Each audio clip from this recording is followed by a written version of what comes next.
इसके बारे में टेक्स्ट क्या समझ आ रही पढ़ के देखेंगे।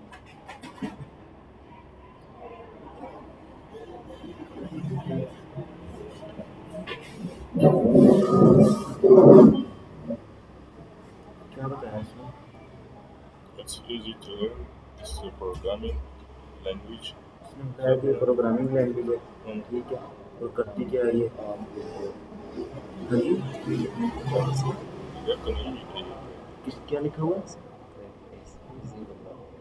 ये वेब के लिए होती है, वेब के लिए प्रोग्रामिंग लैंग्वेज है, ठीक है, पॉपुलर है, काफ़ी ज़्यादा मशहूर है। ये तकरीबन पूरी दुनिया में 95% 90 to 95% वेबसाइटों में जावास्क्रिप्ट का इस्तेमाल हुआ है, इतनी ये फेमस है। तो इसके बाद ये इजी भी है, उसने आगे बताया हुआ, ठीक है। तो बेसिक टू एडवांस इसके अंदर आ जाएगी यहाँ पे जो उसने बताई है। आगे इसने एक जावास्क्रिप्ट का एक एग्जांपल दी है, एक बटन बनाया हुआ है जिस पे लिखा हुआ है click me to display date and time. अगर डेट एंड टाइम दिखाना है तो इस पर क्लिक करें, तो क्लिक करते हैं तो वो दिखा रहा है। तो ये इसके अंदर इस तरह बनेगी ये चीज़ें। फिर आगे यूज़ द मेन्यू, इसको पढ़ें क्या बता रहा है। ये ट्यूटोरियल के बारे में बता रहा है।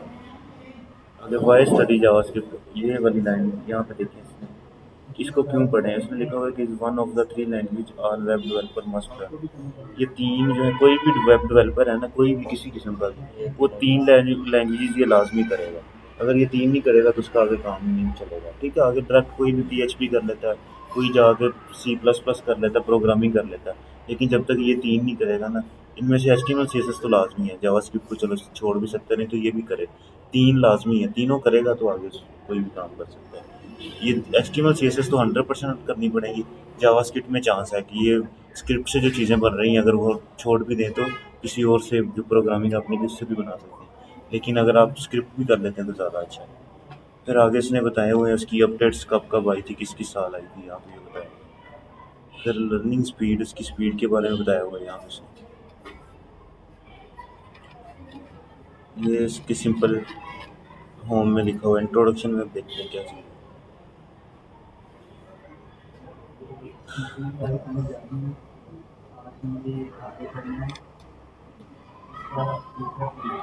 यहाँ पे उसने इंट्रोडक्शन में लिख दिया कि कंटेंट को चेंज कर सकती है। कैसे करती है उसने यहाँ पे एक HTML मेथड लगाया, गेट एलिमेंट बाय ID। ये एक मेथड है, ये किस लिए यूज़ होता है, यहाँ पे ये आउटपुट शो करने के लिए यूज़ होगा। आगे एग्जांपल उसने लगाई है, एग्जांपल लो find an HTML element demo and change the element content in HTML to hello. यहाँ पे उसने प्रॉपर एक लिख के दिया नीचे ये जो डेमो बनाया हुआ है। किया क्या इसने, document dot gate element by ID लिखा है, इसको ओपन कर लेते हैं। ये तो सारा HTML पेज ही बना हुआ है, कोई नहीं इसमें नहीं किया। HTML पेज के अंदर उसने एक बटन बनाया है, यहाँ पे ये बटन टाइप बटन, बटन के अंदर ऑन क्लिक लगा दिया। ऑन क्लिक किसमें इवेंट होता है ये आगे देखेंगे इसमें। वो इसमें लिखा गया उसने document dot gate element by ID, और ID जो है वो डेमो यहाँ पे ID बनी हुई है, ठीक है। ये वाली ID इधर डिस्प्ले करा दी। उसके बाद डॉट इनर HTML में लिख दिया हेलो जावास्क्रिप्ट, और आगे बटन दे दिया क्लिक मी। जैसे कोई क्लिक करेगा आपको हेलो जावास्क्रिप्ट नजर आएगा। ये इस तरह से काम करता है। अब इसमें डिफरेंट आगे बटन और बना के दिखाए हुए हैं, जैसे ये बल्ब की एक एग्जांपल दी हुई है। अब turn on the bulb light, turn off the light, तो यहाँ पे क्लिक करने से वो चीज़ हो रही है। ये भी स्क्रिप्ट की मदद से हो रहा है। कैसे हो रहा है इसको भी आगे जाके देखें। आगे JavaScript can change HTML style को भी चेंज कर सकता है। जैसे किसी का फ़ॉन्ट चेंज करना हो, अपने साइज बड़ा करना हो, वो भी कर सकते हैं इसके लिए। जैसे यहाँ पे इसने ये टेक्स्ट सिंपल लिखा हुआ है, आगे क्या कर दिया क्लिक मी में हमने क्या दिया हुआ है कि जब भी कोई क्लिक करेगा इसका साइज 35 पिक्सल ज़्यादा बड़ा हो जाएगा। सही है, ये इस तरह से इसमें सिंपल उसने बनाई है एग्जाम्पल। ये बेसिक है, ये नहीं। आगे वेयर टू बताया हुआ है, ये जब तक इसकी सारी स्टेटमेंट सिंटैक्स पढ़ेंगे तब ये समझ आएगा लिखा क्या है, ऐसे पता नहीं चलेगा क्या होगा। अब उसको लिखने कैसे उसने वो बताया, स्क्रिप्ट के टैग के अंदर लिखने या HTML टैग के अंदर भी लिख सकते हैं। फिर इसमें फंक्शन और इवेंट आ जाता है, ये भी बाद में देखेंगे, यहाँ पे नहीं देखा, यहाँ पे समझ नहीं आएगी फंक्शन क्या है और इवेंट। आउटपुट इसमें कैसे शो करता है, आउटपुट शो कराने के यहाँ पे 4 तरीके हैं। एक तो वो इनर HTML के जरिए शो कराता है, एक ये डॉक्यूमेंट डॉट राइट से, या डॉट अलर्ट से, या फिर कंसोल डॉट लॉग से। ये 4 तरीके हैं, 4 तरीकों से आउटपुट शो करा सकते हैं। आगे इसने लिखा भी है क्या ये जो नीचे जो ये क्या है? ये नीचे वाले क्या ये भी तो इसके आउटपुट शो कराने के डिफरेंट मेथड्स हैं। इनके ज़रिए भी आ सकता है, इसके ज़रिए भी किसी से भी करा सकते हैं। नीचे उनकी एग्जांपल आ गई अब जैसे ये पहला उसने लिखा हुआ है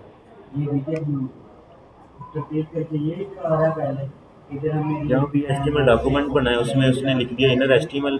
अब ये इनर एचटीएमएल से आउटपुट शो कराया document gate element by ID dot inner HTML लगाया और उसमें लिख लिया 5+6 तो उसका आंसर जो भी वो शो होगा। ठीक है, इनर एचटीएमएल जब भी इस्तेमाल करना उसमें document dot gate element by ID और आगे इस तरह से लगेगा। और ये जो आईडी के दरमियान ये क्लास लिखी ना डेमो, ये यहाँ पे इस तरह से बनानी पड़ती है। ये किसी भी नाम से बना सकते हैं, जो नाम इधर रखा हुआ इधर भी रखना है। उसके बाद अगर डॉट राइट से शो कराना है कैसे कराएंगे वो भी ऐसे ही है, सिंपल है। तो डॉक्यूमेंट डॉट राइट और उसमें वैल्यू लिखेंगे वो आपको शो हो जाएगी।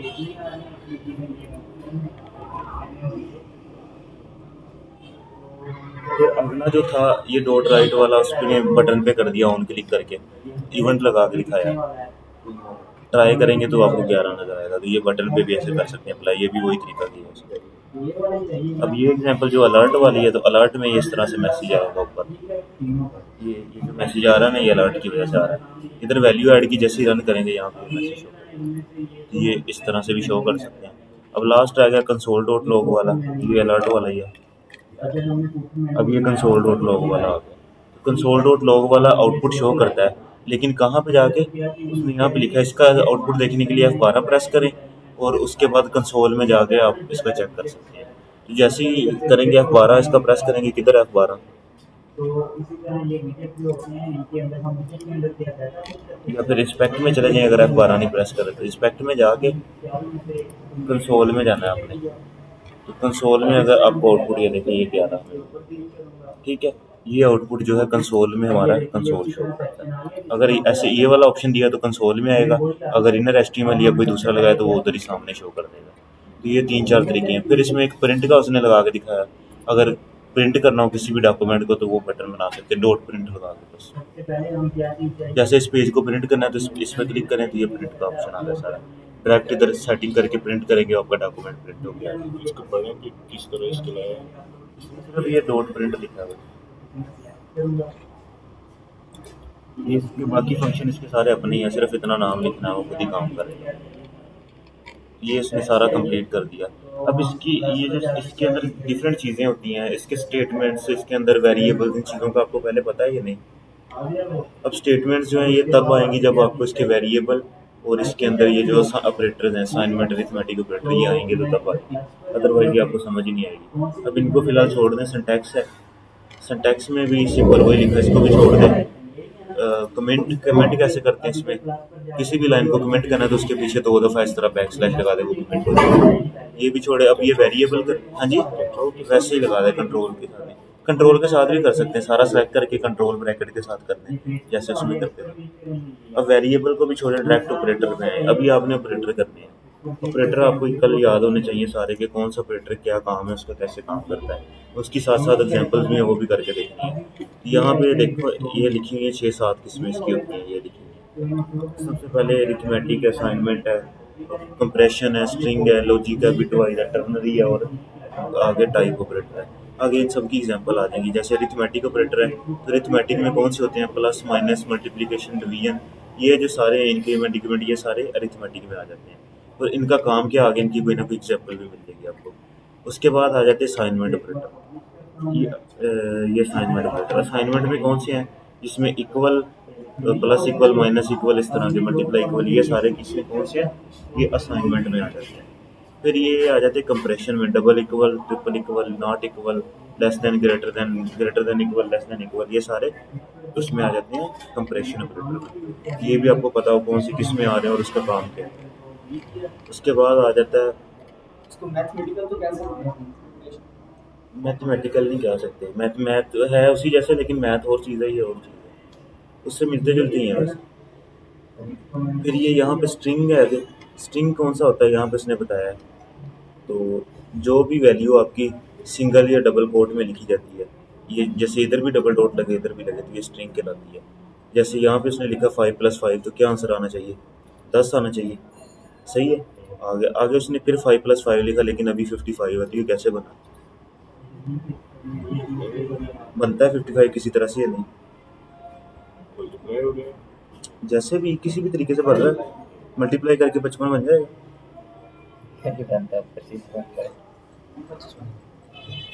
ये जो लिखा हुआ है ना, कोई भी वैल्यू चाहे नंबर है चाहे वो इस तरह का टेक्स्ट है, उसको ये इस तरह के सिंगल या डबल कोट में लिख दिया तो ये क्या कहलाएगा? स्ट्रिंग कहलाएगा। जो स्ट्रिंग बन जाएगा वो एज इट इज लिखा जाएगा, उसमें कभी भी चेंजिंग नहीं होगी। तो अगर ये बात 6 लिखेंगे तो 6 लिख दो, 6 का 65 हो जाएगा, लेकिन उसके लिए इसको ओपन करना पड़ेगा, ऐसे फिर जाकर लिखना पड़ेगा।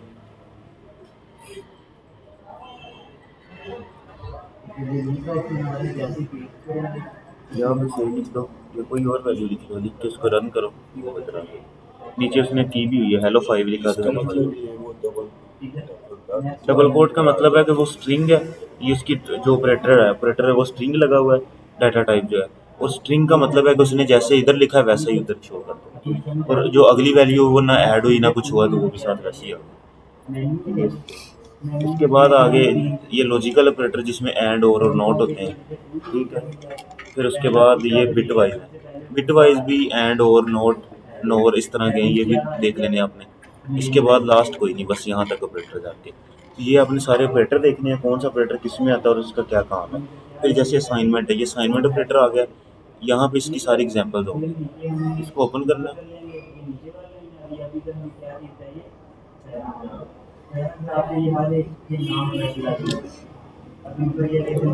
सर वेरिएबल चेंज हो सकता चेंज कैसे होता है,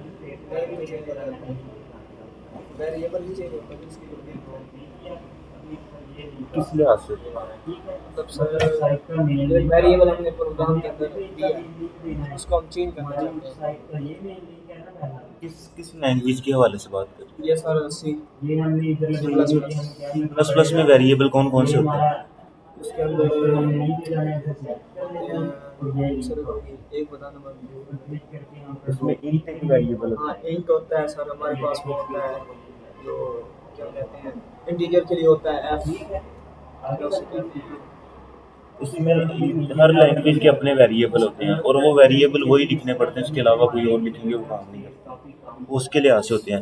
और ये जो सी है वो सी का कंसेप्ट इसमें यूज़ होता है। वैसे सी, ये जो जावास्क्रिप्ट अगर सी आती है तो सेम वही है ये भी, लेकिन इसमें लिखने का तरीका और सिंटैक्स वेरिएबल वगैरह चेंज होंगे, बाकी चीज़ें वही हैं, लेकिन वो डिफरेंट चीज़ें होती हैं इसमें। वो आपने सी पढ़ी, आपने सेकेंड ईयर में पढ़ी होगी कंप्यूटर में, वहाँ पे ये चीज़ें हैं, ऑपरेटर सारे वहाँ पे ये वाले हैं, तो ये वहाँ पे है, ये उससे मिलती जुलती चीज़ें हैं। आगे प्रोग्रामिंग जितनी भी है सारी उससे मिलती जुलती है, वो भी बेसिक लैंग्वेज है। लेकिन ये है कि आपने अभी स्टार्ट करना है तो आपने इधर से नहीं करना, आपको पहले स्टार्ट करेंगे टाइपिंग से, तो ये वाली चीज़ें इनके लिए हैं। अब आपने अरिथमेटिक ऑपरेटर देखें, ये सारे अरिथमेटिक्स आ गए हैं, अरिथमेटिक्स से नीचे अब एग्जाम्पल आनी शुरू होगी। ये प्लस करके दिखाया उसने, ये फिर प्लस किया है, प्लस और मल्टीप्लाई साथ करके दिखाया, ये सारी एग्जांपल देखनी है। जैसे मैथमेटिक्स में अलजेब्रा नहीं होता, वही चीज़ है ये यहाँ पे अप्लाई। ये सारे अरिथमेटिक्स करने हैं, असाइनमेंट करने हैं, ये सारे इस यहाँ पे अपने अप्लाई करके देख लेंगे असाइनमेंट वाले। तो जब ये हो जाए कंप्लीट, फिर हम नेक्स्ट आगे आज मतलब अभी जो ये काम है ना आपका, ये है ऑपरेटर। आपने पहले तो याद करने कौन सा किस में होता है और क्या काम है, फिर असाइनमेंट और अरिथमेटिक इन दोनों की एग्जांपल्स को अप्लाई करके देखना। जब ये हो जाए फिर इसके बाद हम आगे बढ़ेंगे, ठीक है।